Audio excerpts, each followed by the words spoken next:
You're listening to the Rainmaking Podcast, hosted by high-stakes headhunter, author, and professional speaker, Scott Love. You're listening to the Rainmaking Podcast, and my name is Scott Love. You're a high achiever. I get that. You're dealing with high-level, sophisticated clients. You've got to perform at a high level all the time, and you don't want to burn out, and you don't want to run out of energy. Well, our topic title today is Optimal Performance for High Achievers, and we're talking with executive coach and author Luci Gabel. Now, Luci has 2 decades of experience at the intersection of leadership, physiology, and business. She helps organizations and individuals perform at their highest level by aligning strategy, communication, and human performance. Also, Luci's book is called Eat to Lead, because the right food will help you have long-lasting energy, make better decisions, stay focused, sustain good moods, get more sleep, avoid illness, and perform at your very best.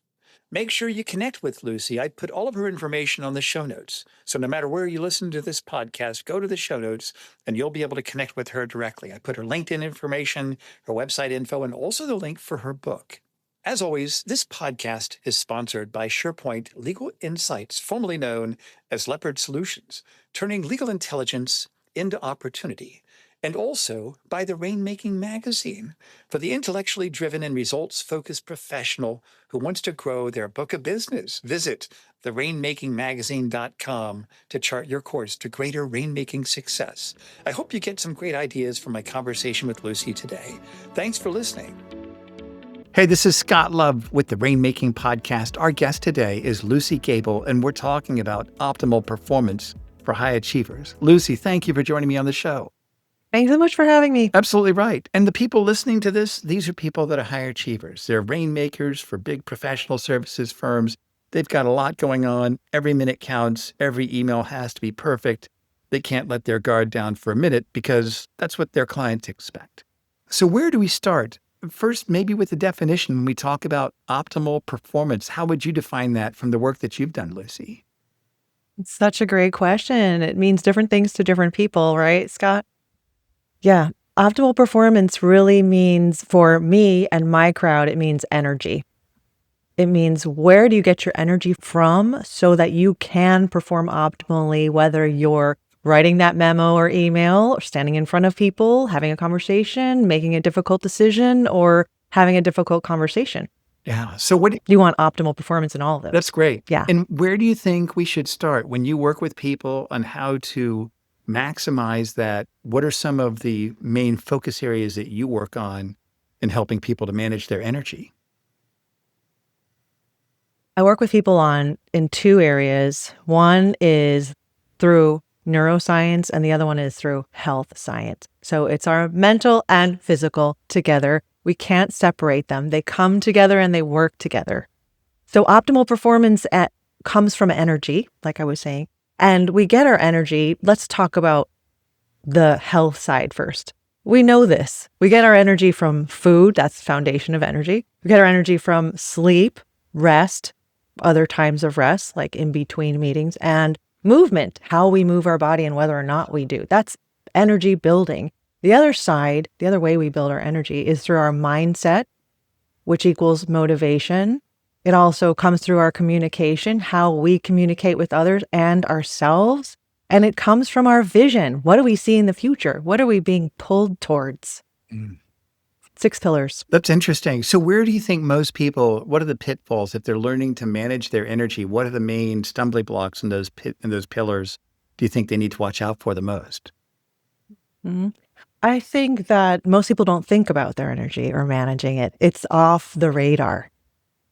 So we do have to start to observe what's happening with our energy throughout the day, what's sucking our energy, what pushes our energy up several notches.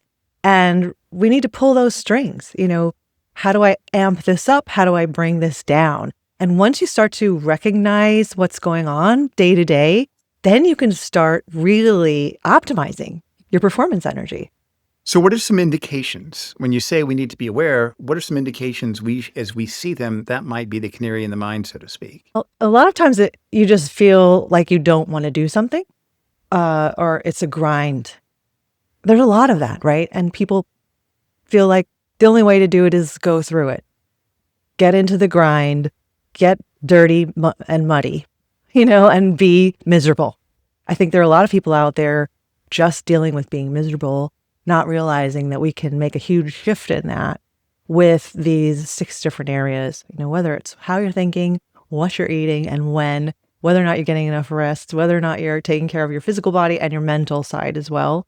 And I'm all about high leverage shifts. Right. So, people might be listening right now and thinking, yeah, great. That's far beyond me right now. I'm too busy, right? That's too many things. But you can do one thing today and take that on for a week, let's say, and just see what happens. Just one small thing and see how your energy shifts. Pay attention to that. Simplest thing like drinking more water throughout the day. The brain is 80% water. The more hydrated it is, the better we think.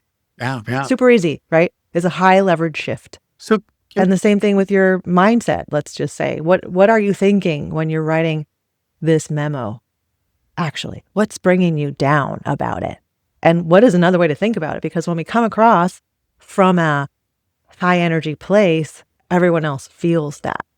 right.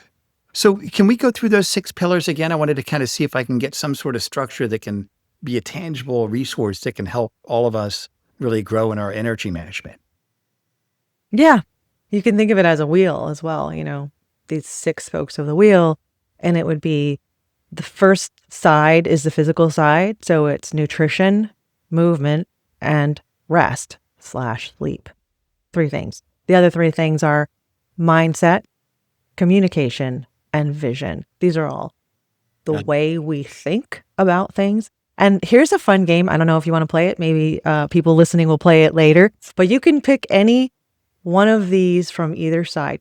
One from the physical side and one from the mental side. And see how they go together. Any one of those 2 from each side.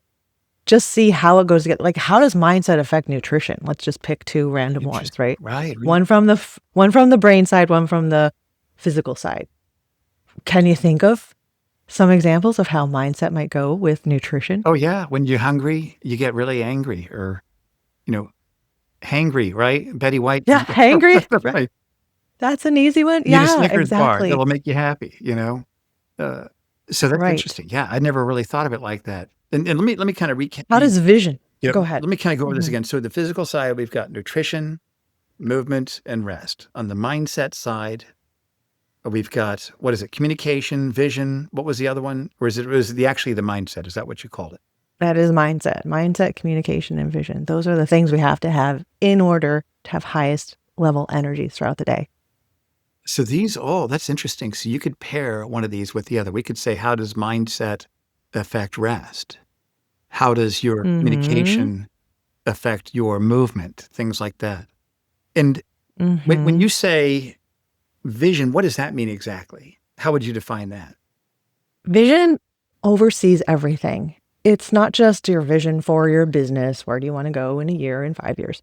It's not that boring. It's your vision for yourself. Who are you in the future? What are you enjoying? What is your experience in life? Your vision for your business is also exciting. It's, why are you doing this business? Or why are you in this work? It's your big why, actually, Simon Sinek, big why. But it's not just pulling it out to help you to get up in the morning. It's literally something that you want to be able to think about that makes you happy, that pulls you forward, helps you to make your best decisions. We all know about this. You've got this big vision in the future. We have to align our decisions with it so that we actually go there, right? So if we're thinking about vision and how it relates to how we take care of ourselves, who are you seeing yourself as in the future? You standing tall as an older gentleman or female in front of people and talking coherently and smartly with high energy, still motivating people, still making smart decisions, still, running around with your grandkids, picking up boxes when you need to, because we can be that person. We can be all of those things. It's just a matter of the small, high leverage shifts that we make throughout the day and taking a look at our energy. Where is it? How do we amp it up? This is interesting. This is really deep too. This is very personal, isn't it? Yeah. Yeah, it is very personal. So, wow, the vision. I've never thought of it like that before. And so when you talk about communication, how would you define that? What does that mean, Luci? How we communicate to ourselves and to others. So as a leader, let's just step one step back. It's about how we look on the outside, but that's all about how we take care of ourselves on the inside. And that's essentially what we're talking about when we talk about these pillars. How are we communicating to ourselves first? What are you saying when you're writing this memo, for example, that's bringing you down or making you fly with it, and it's a no-brainer and you just send it right out, right? So that's self-communication. And then the other piece is, how is it coming out to them? And I know that a lot of my clients that are leaders, we're all doing this. We kind of just naturally speak whatever comes to our mind. We just say it, right? Without planning and even visioning, how do we want this to come out? How do we want people to see us when we're saying this? So there's communication, and that's just a very small piece. That's great. Becoming your highest level self, essentially. And so you talked about, how did you say it? High leverage shifts. Is that correct? High leverage shifts. Yeah. How do people get to the point where they know what those high leverage shifts are and how to make those? What have you seen in your experience? It's really about pulling it way back, So these 6 different areas, everyone that's listening today probably has goals in all of these areas. And they're maybe not doing it because it feels like it's a big job or it's too much. So dialing it back to the minimal viable thing you can do, move in the direction of being your most optimal self in any one of these areas. Just dial it way back. And we kind of know what those high leverage shifts are. Someone might say, get more sleep. I need to get more sleep so I can be more functional, more optimal during the day. And that, we all know, requires a lot of things. Okay, how about not all the things? Bring it way back in what's one thing you can do that can really help you to get some sleep. And that is definitely personal for everybody, right? It could be get the kids to bed earlier every night. That's one, right? Or it could be turn off the TV an hour before bed. Super easy, but makes a huge difference, high leverage shift. That's great. So tell me about somebody that you've worked with. You don't have to mention their name, of course, but what were the challenges they were facing in their life? How did you coach them on some of these aspects? What were some of the changes that they made, and then how did it make a difference for them? Someone I've coached recently on these aspects. That is a large question because there's a lot there. Let's narrow it down. Let's make it high leverage. I think so I have to be kind of broad brushstroke here. Sure, right.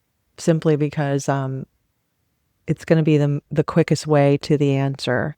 Speaking with someone who wants to move forward in their career and has a lot of patterns, habits that they have in life that they may or may not know is holding them back from that next level of performance, optimal performance, So when we work together privately, we're going to talk about who, first of all, do they see themselves in their ideal future? And then I'll obviously be able to provide them with some feedback in terms of what are they doing now that's not in line with that. But you can do that for yourself, of course. What are you doing now that's not in line with who you see yourself? And by the way, let's go here. Let's take it here. I think that the audience will have a fun time with this. One of the first things I do with people in either meetings with groups or individuals is have them sit back and close their eyes, take a few deep breaths, kind of get relaxed, because that's when our creativity comes in. Mm-hmm. And then really go there. No holds bars. Don't hold back. Go into, oh my gosh, this would be so amazing if my future looked like this. If I was like this. Allow yourself to go there. How many of us have not allowed ourselves to go there for so long because we were told that's too much, that's too high level. That's too head in the clouds. You're just being silly. However, when we allow ourselves to go to these places in our mind, that's when we actually allow it to possibly happen for real. If we're not allowing ourselves to think of these things, we'll never get to that place. We only have the opportunity when we let ourselves really dream. And you'll be amazed with so many of my clients, they are so surprised at how much comes at them in life when they allow their brain to open up to those possibilities. Just dream. Don't hold back. Do you think it helps for people to journal some of these things? Yes, it helps if you like it. I don't really journal anymore because I have so many books in my bookshelves that I journaled for years. And what are you going to do? Look at all of it, right? So I don't. Some people love it and write things down, and then you could just put it away or throw it out. I take a walk every morning and envision my day. Also envision, okay, what from my day do I want to come out later from this? What great possibilities and opportunities could come out of this? No holds barred. And it's fun. First of all, it's fun. Second of all, it gets your brain going in a very positive direction in the morning. And then something about neuroscience is when we think about things happening or things coming into our life, we put it in the subconscious that now the brain is looking for it. Yeah, right. Even when we're not. So we're more likely to see those things happening. So what are common themes that you've seen from people that do these exercises, that follow those 6 pillars? What's kind of the common theme that you've seen from people that actually do this? Like, which one of those do you think makes the biggest difference? Which one of those gives the highest leverage impact for them? What are some of the commonalities among people that you've observed in these changes? Well, they all work together. They absolutely all work together, because when we're trying to up-level our performance in all areas, we have to have the energy from the physical side that upholds us throughout the day, that also takes care of the mental side. And we also have to have the mental wherewithal to continue making the changes. One has to want to make changes in order to change at all. Yeah. We can't just allow life to maybe change us. Maybe it will, maybe it won't. We have to grab life by the reins and decide what changes do we want to make. So these are 6 areas that I think are high leverage focus points for us to get to the next level, and then the next after that, and the next after that. And as you see, half of it is maintaining physical body, which also interacts with brain. So a lot of people talk about the mental side of becoming a different person or up-leveling our performance. And I'm one of the few that talk about physical as well. And so when you say physical, is that like physical fitness? Is that what you're talking about with the movement part of it? It could be fitness. I mean, movement in itself is something that stimulates the circulation, the blood and the oxygen, which goes to the brain, which goes to the heart, which goes to the skin. So just moving, yes, I used to be in the health and fitness realm. I owned a number of health clubs, spas. I also ran a consulting business that had all to do with weight loss, and I had personal trainers and nutritionists working for me. I came up through STEM, was in the pre-med program first before anything else. So that, of course, is the reason for my background in this. But I want to say that we have found out that the smallest viable things you can do are things like taking a walk for 10 minutes. You don't have to be a bodybuilder or a superstar fitness person to have good health. And I think that's a big point I want to get across to everybody.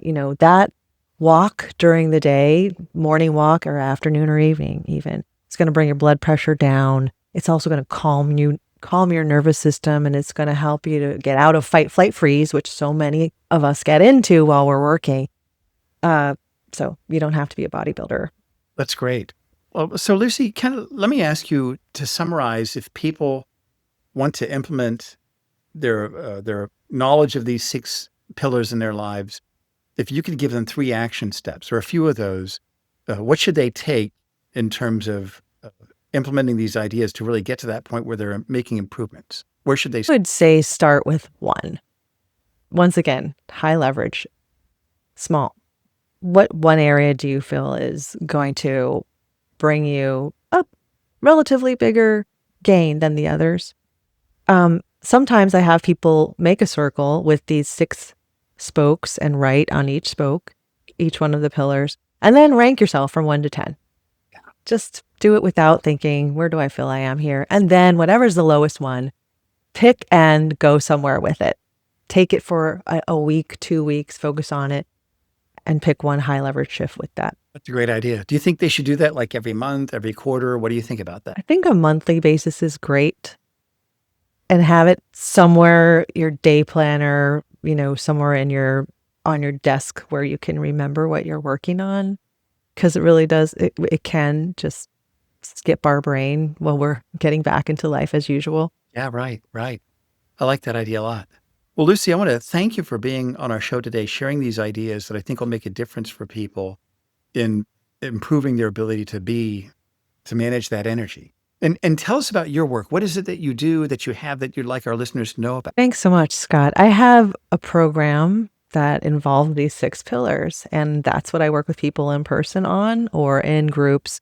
And something will be coming down the pipe online very soon as well. So people can head over to my website, lucigabel.com, and they could sign up to get the information on an email, or they can fill out the assessment about leadership just to see how they're doing on that. That's great. And we're going to put that information on the show notes. So everybody listening, go to the show notes. You'll be able to get that directly. We'll also put Luci's LinkedIn profile there. And I'm a fan of your content that I see on LinkedIn. And tell us also about your podcast, Luci. Oh, thanks so much. It's called Leadership, Life, Health, and Happiness. So I do speak a lot about these different pillars. I don't say I'm speaking about this pillar today, but I speak about these things that fit into the pillars. And I also have guests as well that fit into exactly what we're talking about. That's great. Well, thank you so much, Luci. I really appreciate you being here. And I hope that everybody follows you and connects with you and even checks out your podcast. Thank you so much for being here today. Thank you so much, Scott. Thank you for listening to the Rainmaking Podcast. For more information about our recruiting services for international law firms, visit our website at attorneysearchgroup.com. To inquire about having Scott speak at your next convention, conference, sales meeting, or executive retreat, visit therainmakingpodcast.com.